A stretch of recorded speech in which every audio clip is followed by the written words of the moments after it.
కద్రువ పుత్రులు సర్పాలు. వారిలో పెద్దవాడు ఆదిశేషుడు.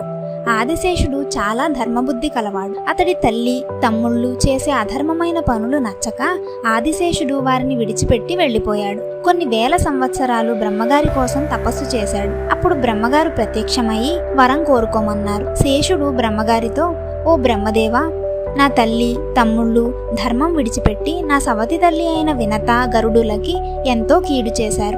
వారితో నేను కలిసి ఉండలేను. అందుకని ఇంకా తపస్సు చేస్తూ నా ప్రాణం విడిచిపెడతాను అని చెప్పాడు. అప్పుడు బ్రహ్మగారు అతడి ధర్మబుద్ధిని మెచ్చుకుని, ఆదిశేష, నువ్వు ఎప్పుడూ ధర్మం పట్ల ఆసక్తి ఉన్నవాడివి, అన్నిటినీ భరించే ధైర్యం ఉన్నవాడివి. ఇలా వేరెవరూ ఉండలేరు. నీకున్న ఓర్పుకి ధైర్యానికి ఈ భూమి యొక్క బరువును నువ్వే నియమంగా భరించాలి అని ఆజ్ఞాపించారు.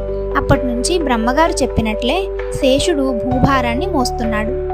తల్లి శాపం నుంచి శేషుడు తప్పించుకున్నాడు. మరి మిగిలిన పాములు సర్పయాగం నుంచి ఎలా తప్పించుకుంటారు? ఆ పూర్తి వీడియో కోసం టైటిల్ కింద ఉన్న లింక్ క్లిక్ చేయండి.